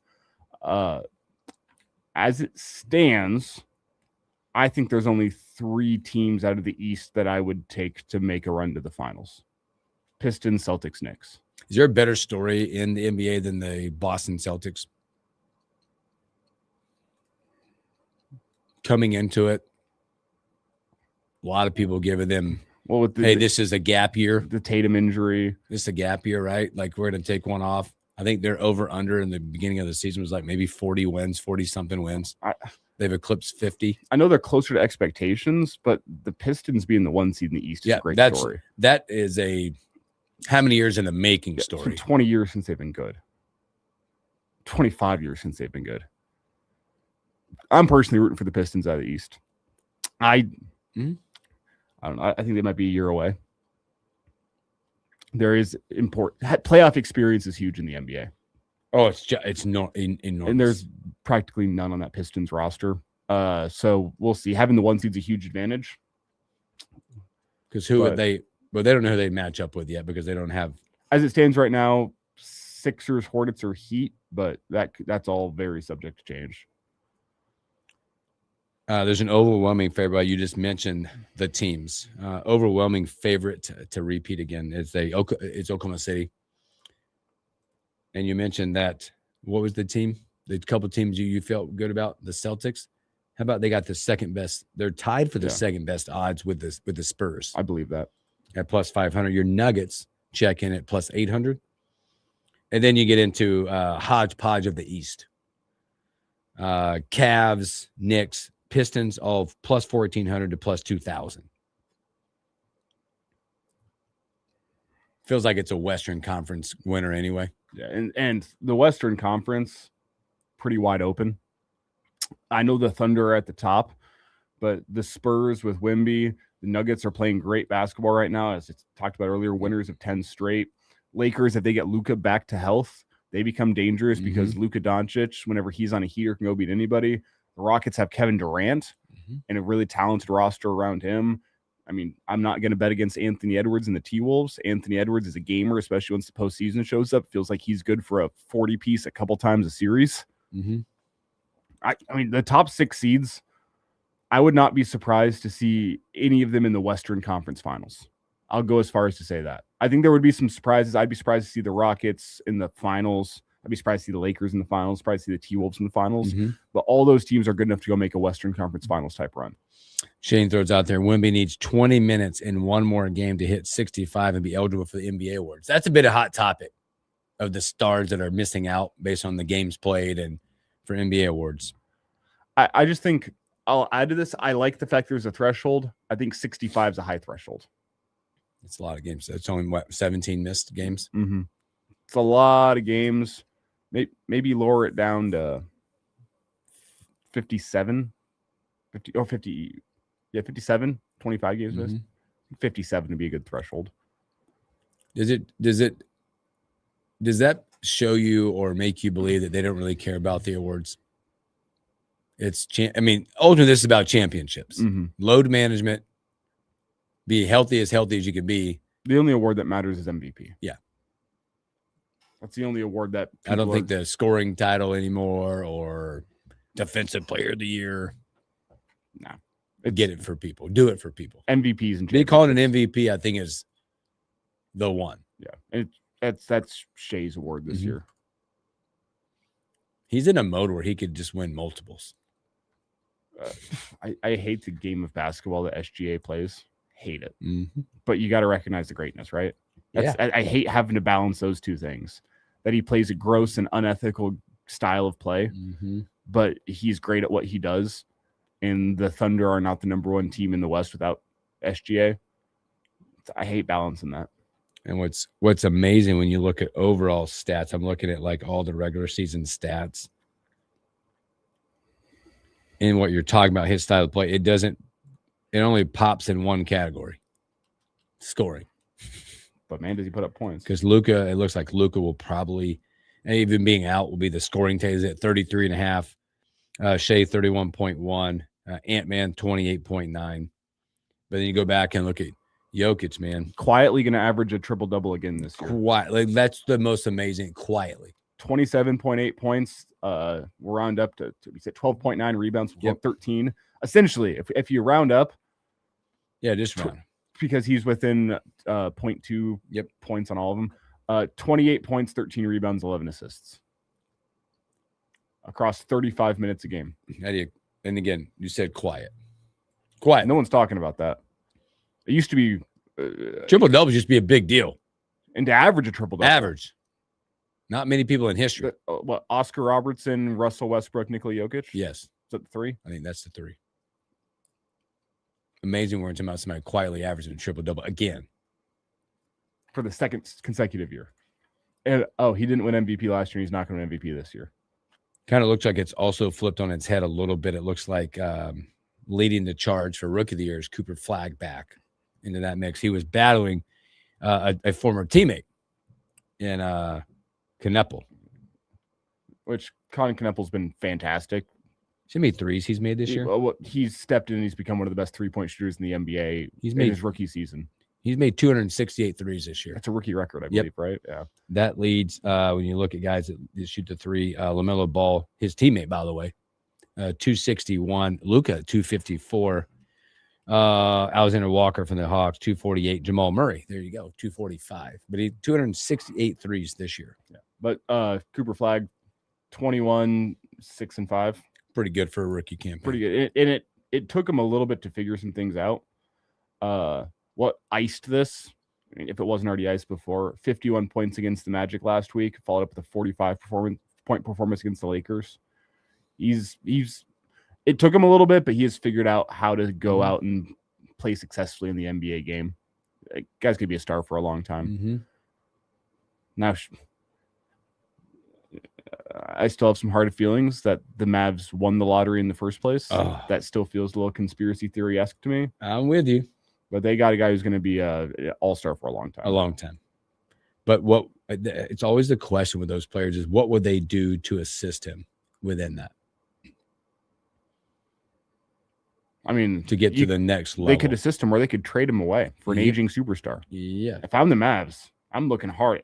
I think you trade your best player for an aging, often injured superstar. It's the only thing that makes sense to me. It's all that makes sense. Hey, I feel like that about Kevin Durant for Cooper Flagg straight up. Who says no? A lot of teams have said yes to that exact trade. I feel like that a lot about different players, but like I go back and it's that one player you mentioned him earlier, Ant-Man. When you look at like what lasting impression, what lasting legacy that players get to leave, Ant-Man is going to be one of those guys that you have to judge on what? Titles, but he won't probably have any. How do you feel about the rings conversation in NBA? Kind of started with Jordan, really, I think, took over with the LeBron and Steph years. I think that one, the NBA ring conversation, carries more weight than any other league. Because there's only 5 on the floor. Because there's only 5 and on the floor. With how rotations shrink in the playoffs, usually teams are playing 7 guys, maybe 8 in the NBA playoffs. And there's more dominance. That's why Barkley gets so much crap. Because he was one of the dominant greats, not to have one. So I think the ring conversation is real in the NBA. When you look at greatness, stars, all that. Because you start having those conversations and then you leave people out because of why. Right? Barkley gets left out of conversations a lot because he doesn't have one. But he was a rebound, right? But he gets left out. The Jordan conversation is real because 6 out of 6? I think NBA wise, you can take all of them away, all the other stats, and go, how many rings you got?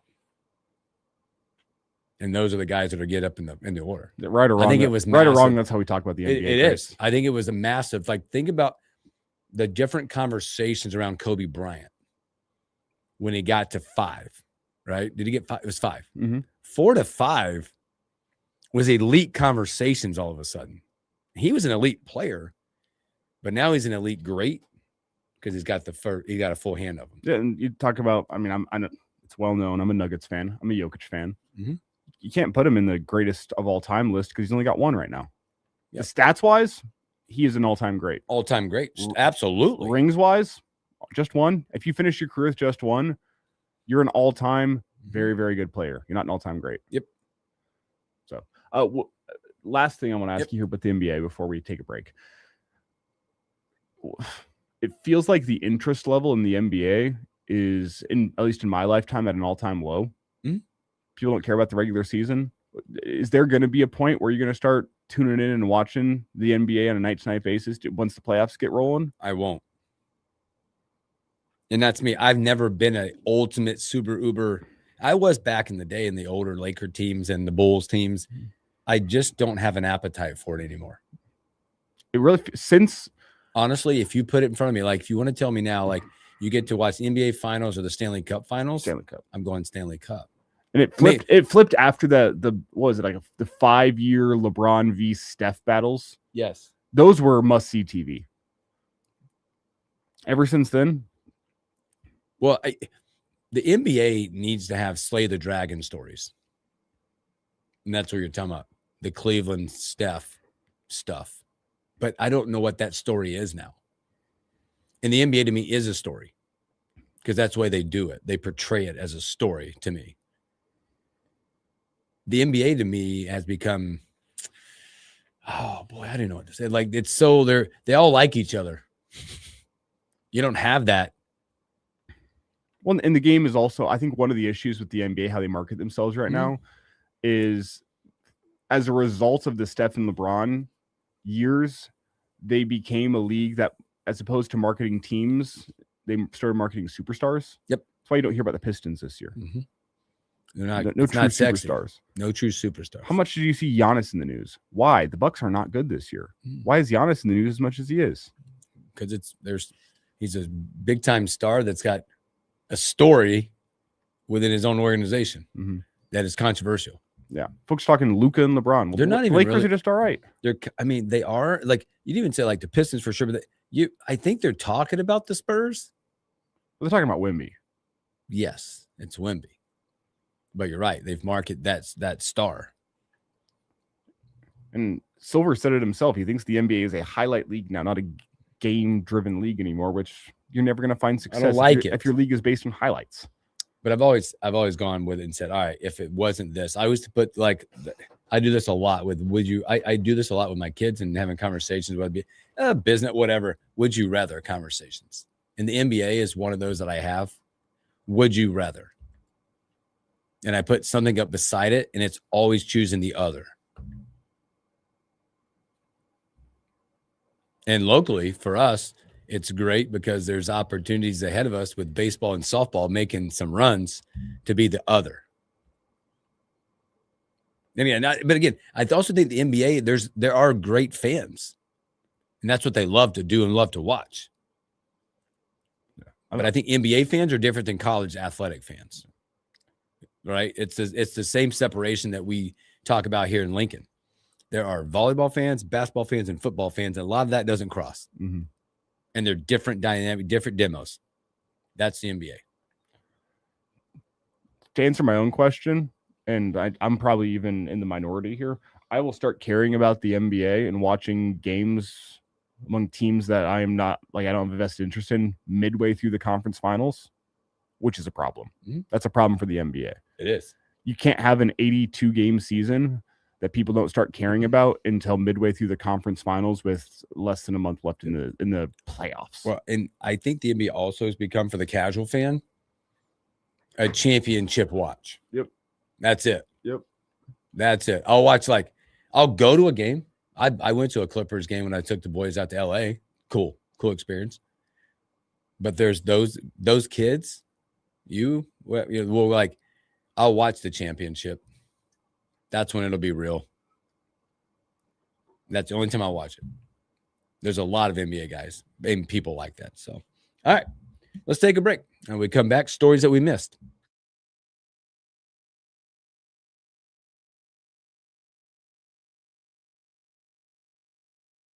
The two very real problems with the NBA, in my opinion, the season's too long. That's why you're getting all this load management. Yep. And I know people are like, oh, well, back in the old day. Players are, by a distance traveled measure, are traveling, I think it's almost double the distance in a game now than they were compared to the 80s. The up and down pace, like, guys are exerting themselves more. The NBA has too many bad teams. And you have too many teams combined with that. Half of your games in an NBA season, when you're playing 82 games, are against teams that don't care about winning. Yes, there's too many bad teams. There's too many nights that these stars are taking off because they're, and to your point, they're playing against those bad teams. They're taking the nights off. And unfortunately for fans, when you're a fan of a bad team, you buy tickets to go see the star of the other team, and they don't play. Yeah.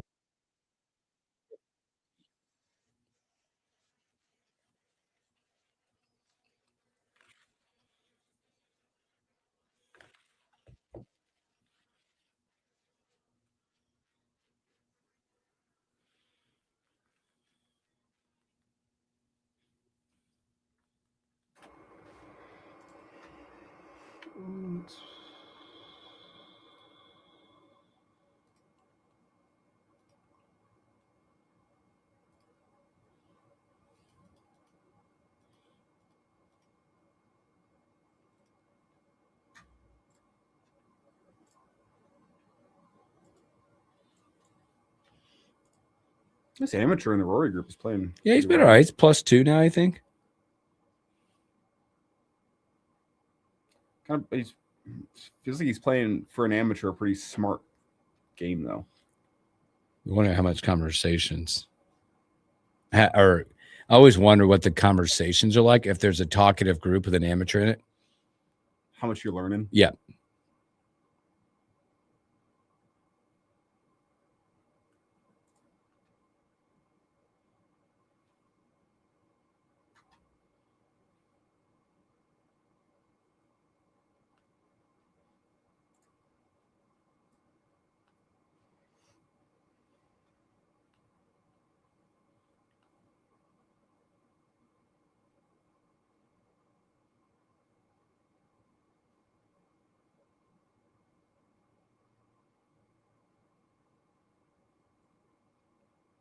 What a shot. What a shot. That it's not going to turn out to be the best, but that is a phenomenal golf shot.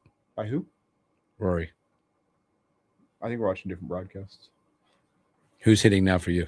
I just saw Bryson hit a putt. Oh, wait. Now here's Rory out of the trees. You see, what's his shot he hits? Oh, just slings it around. Yeah, look right in. That's a pretty good shot.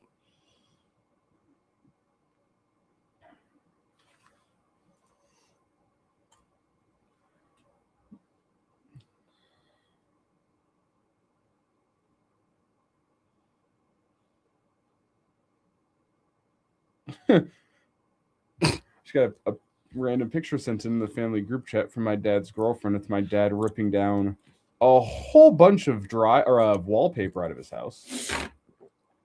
Don't know what he's doing. This was from talking to him. I don't think this was in his plans today. You wake up and go. This is a hilarious picture. I'll show you after the show. Wake up and go. We're gonna rip the wallpaper down today, honey. I guess. I tried to talk your dad out of it. Coming back here.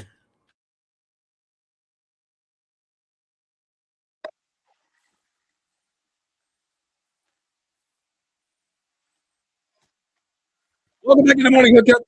Few moments left. Thanks for hanging out with us today. Masters Thursday. Updated leaderboard. There's been a lot of movement again. Fun to watch. There's a new leader right now. Kirk Kitayama. Has gone on a run. He's 4 under par. Birdie at 6, birdie at 9, birdie at 10.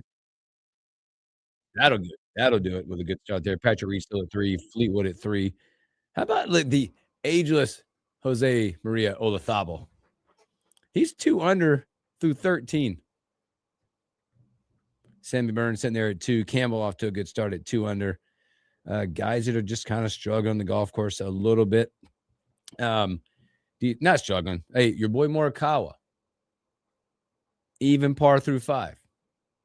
Okay.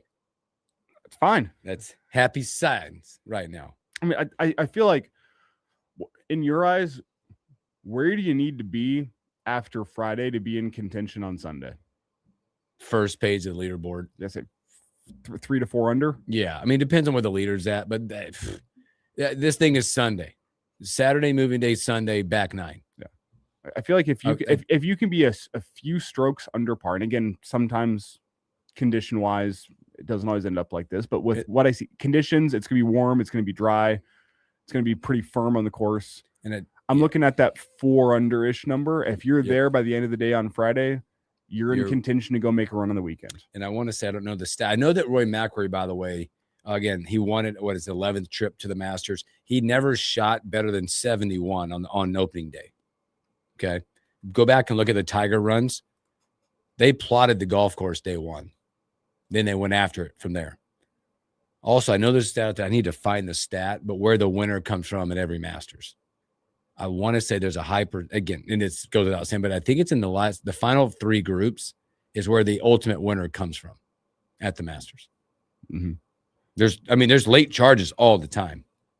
For what it's worth, last year, Rory finished up on Friday 6 under. Okay.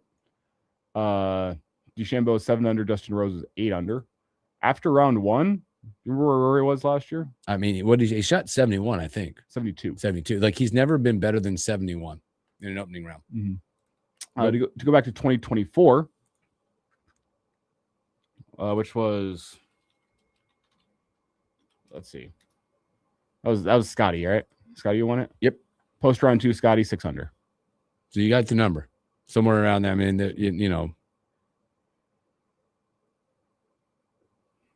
I don't think my number's. If you can be around 4 under par, somewhere in that range, just within distance. You're within distance. You can be in contention on the weekend. Because it looks like right now that you are going to get the ideal, what the Masters would call ideal weather conditions for the entire weekend. This is the coldest day you'll have. I know it's currently in the high 50s at Augusta. Not calling for any rain. It should be sunny and in the high 60s by the time the afternoon rolls around.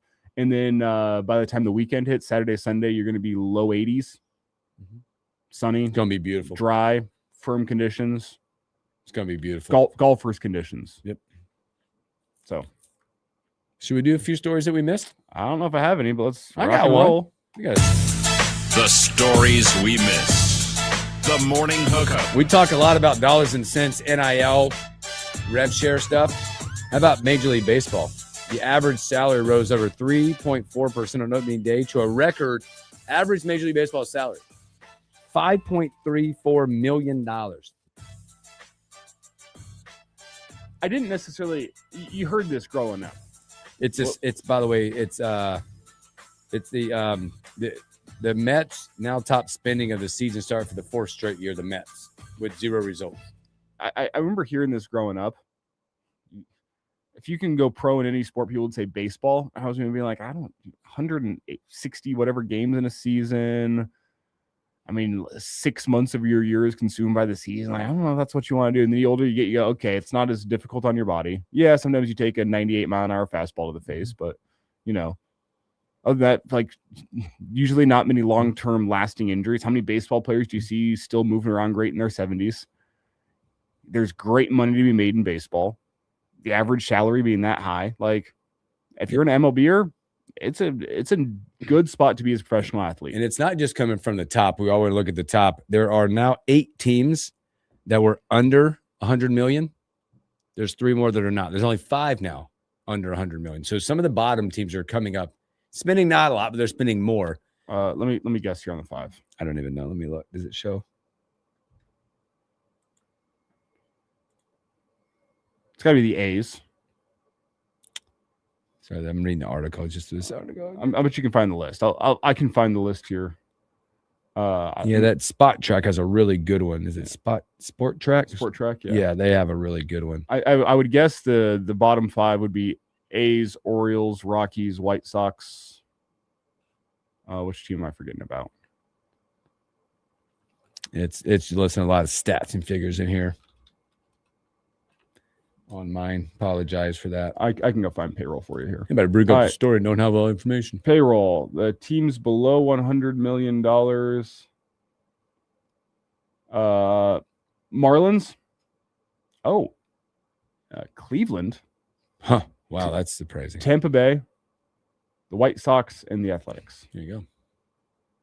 Rockies are spending $122 million this year. What? Who are they? How dare they spend the Rockies' money? You know what's funny? It's such a fast pace. The Marlins, who are spending $84 million this year, their commitments for next season, just $5 million. What? They only have $5 million on the books for next year, committed for next year. Yikes. Yikes. Did the amateur just make a birdie? Not sure. I'll be doing that the rest of the day. Tomorrow will be a lot of Masters talk. Tomorrow, we're going to, big series, Nebraska baseball coming up tomorrow as they go out to Oregon. Huge series. This will get the, I don't want to say, we know who Nebraska baseball is, but this will tell you a lot more. Because now you're going to challenge some of the better teams in the Big Ten the next 2 weekends. And I'm keeping an eye on the forecast this weekend because that can change some things significantly. Doesn't feel good. We'll have more Masters talk tomorrow as well, obviously. We'll have overreaction to day 1. Oh, yeah, that's what we're going to do tomorrow. Maybe more keywords. There's still share right now if you want to use that word, SHARE, 402-258-2800. A new word coming your way in roughly 7 minutes. So keep on listening to KFOR here and get your 11 o'clock. It started at 8 a.m. The last word is in the middle of the 5 o'clock hour, the Average Joe Sports Show. Yeah. Tune into those guys. Have a great Thursday. Boy, try to stay productive. Act like you're listening, but you're watching the Masters. Okay? Thanks for hanging out with us on a Thursday. We appreciate it so much. Stay safe, stay blessed. We'll catch you on a Husker Homer Friday.